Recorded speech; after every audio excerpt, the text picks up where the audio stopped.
15,000 miles, one ocean, 8 seas, 9 countries and hundreds of experiences and adventures. We're Wayne and Jackie and we're sailing around the world. We've been to Jordan, looked around the beautiful city of Aqaba and seen how its people live. Dropped in on the underworld world of the Red Sea. Been seduced by the harsh beauty of the desert. Explored the remnants of ancient civilizations and bobbed around in the Dead Sea. Now it's time to go. We have a short weather window and a long way to go, so we have to move on. This will be just about the oddest sailboat trip that you can do. First, we must retrace our steps south through the Gulf of Aqaba, then do a nearly 180-degree turn towards the port of Suez in Egypt, and from there we take our turn through the Suez Canal to Port Said and our first look at the Med. We're not allowed to stop there though, so we then make our way directly to the Republic of Cyprus. This will be nearly 700 miles, so it's no small trip. This one won't be easy, and I'm not really looking forward to it. Once leave Aqaba, we won't be able to get fuel until we get to Cyprus. So let's hope there is not too much motoring involved.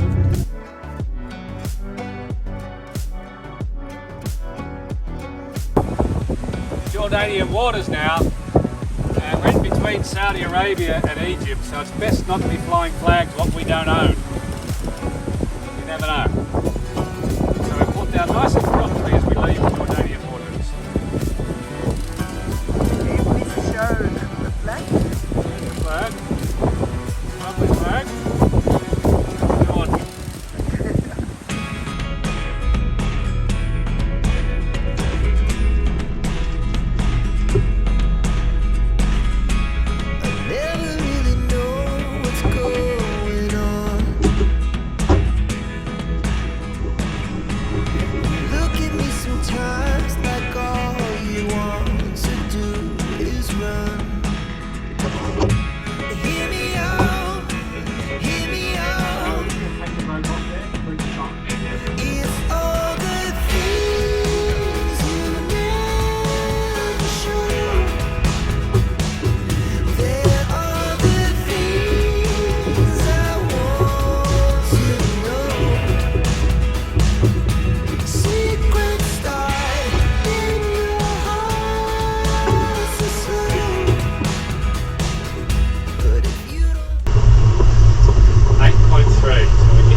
A good start anyway.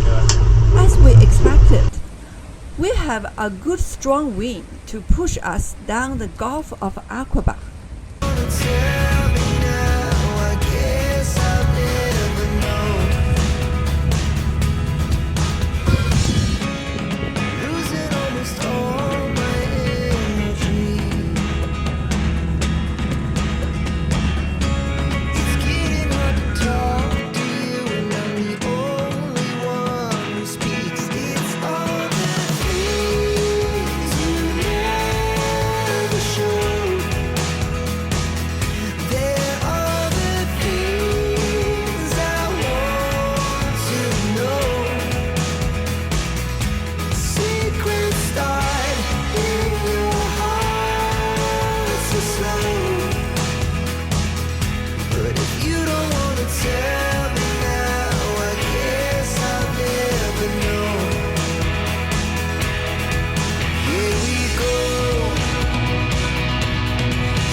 On any passage there are things that will happen that need attention.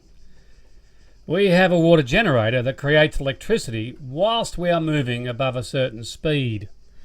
It is really useful on passage because it makes power even at night, just as long as we're moving. If we sail through areas with weed in the water, then we get weed around the propeller of the generator and we've got to clear that weed from time to time. It's an awkward job because we have to slow the boat down, and that's sometimes not easy. Finally, we are out of the Gulf of Aqaba and heading north. And after a good passage of 3 days, we are getting near Suez. This time, we bring out the Egyptian flag, even though, technically, we are not entering Egypt, just passing through. Just near Suez, we get blasted by a new headwind. Welcome to Egypt. Now comes the Suez Canal transit. The canal is around 100 nautical miles from one end to the other. It's only two ways in the area around the Bitter Lakes, so the flow of traffic is complicated, and they use the Great Bitter Lake as a staging area to regulate the flow. For us, that means a departure at around 8 a.m, and we'll travel from Suez to Ismailia, just past Great Bitter Lake. We'll stop there overnight and then complete the journey to Port Said the day after that. After a short stay at anchor, we depart on our transit. We have a pilot on board who will guide us to Ismailia, and then another pilot will take over to Port Said.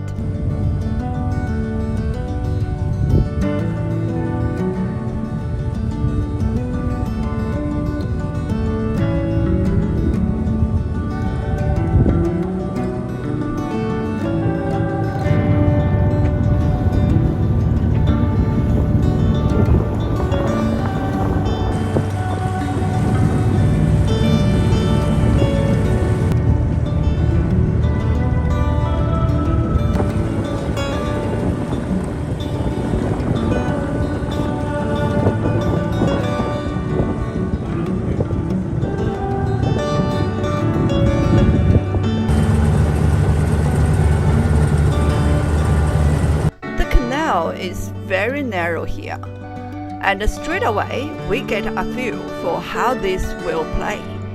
A ship immediately looms up to pass us. We are only doing 5 knots, and most of the ships are doing 8 to 10 knots, so this is going to happen a lot.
After a time, we emerge into the Bitter Lakes. The lakes provide a staging area for ships heading north and south to be able to pass each other and to wait until the path ahead is clear. Fully 10% of all the world's shipping passes through the canal, and something like 90% of all the oil goes through. Tankers from the Middle East cover only half the distance to get to Europe going through the canal compared to going around the bottom of Africa. Now, the canal is a huge foreign currency earner for Egypt, though we met more than one Egyptian who wondered where that money actually ends up. On our first leg, we've seen so much as we passed. It's not in any way a boring trip, and a skipper needs to be very watchful when ships pass. The larger ones tend to create firstly a suction as they pass, and that drops our speed by fully 2 knots and tries to draw us towards the ship. Then, when it is nearly past, there is a surge that gives back the lost speed, plus more as we ride the even wave of the monster. The bitter lakes are enormous, and they fit the scale of this huge man-made furrow through the very earth as if they were placed here just for their convenience to hold the absolute masses of stationary shipping. In the late afternoon, we are finally at Ismaili. We will stop here overnight, even though we are not checked into Egypt. We are invited to the Ismaili Yacht Club for dinner. A government official holds our passports, and our agent's local representative escorts us to the club. There, we are presented with an enormous meal that we could not possibly finish even 1/3 of. We are sailors though, and food is food. The leftovers were put into takeaway containers, and we ate them for another 2 days. The next day, with a new pilot on board, we're off again north to complete the transit. There are fewer defensive installations here and more decorations. A steaming pot is a clue that dumplings are on the menu for lunch as a fleet of fishing trawlers hauls past. We pass by enormous swing bridges and truly colossal suspension bridges. Ships seem to appear from nowhere in the 2-lane part of the canal. We have a lot more ship traffic today, and sometimes we get squeezed between massive ships and tiny fishing boats near the shore.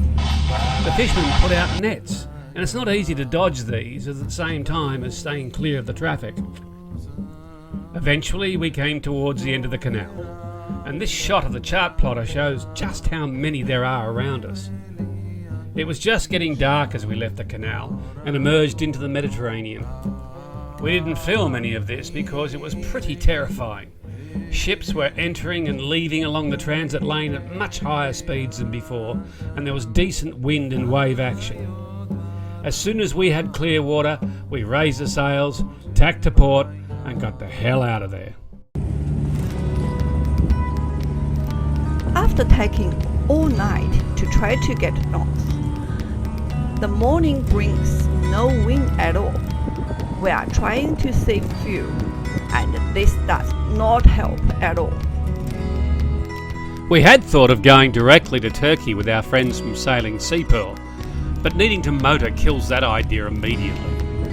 We've had to motor a lot up the Gulf of Suez and of course all through the Suez Canal, and I really don't think we've got enough to get to Turkey with any kind of sensible reserve. On top of that, there is a Meltemi coming in 2 days. This is a very strong north wind in these parts, and that can blow up to 50 knots and last for a week. So, we are definitely going to Cyprus, which was our first plan after all. Now, we worry that we won't get there before we run out of fuel.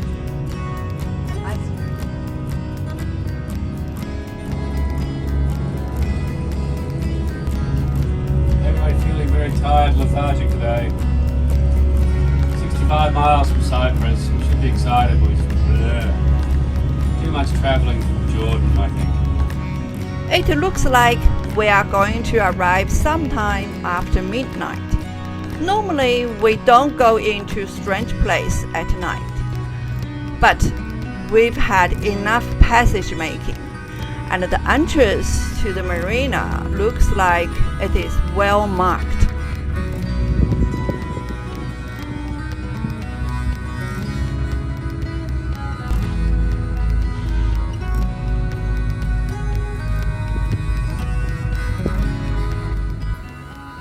Ah. 2 a.m. and after I think 8 days from Aqaba via the Suez Canal, we are here in the Aya Napa Marina. Aya Napa. Aya Napa Marina in Cyprus. And we're a bit excited to be here. I'm very pleased to be here. Pleased we didn't run out of fuel for a start. It's the first stop in Europe. I'm so excited. Yeah, first time the Med and first time in Europe. Wow, we've made it here. So tight. Yeah, it's very tight getting in here. Yeah, anyway, and we'll stay here for a few days. Now, off to bed. Well, what a passage that was. We started in the Middle East and ended in Europe. We saw a huge diversity of sights and experienced widely changing travel conditions. Now our European adventure begins and we can slow down. In just over a year, we've sailed from our home in Sydney, Australia, through Asia, the Indian Ocean, the Middle East, and into the Mediterranean. The cruising life is certainly different to retiring and gardening. So let's have a look at Europe.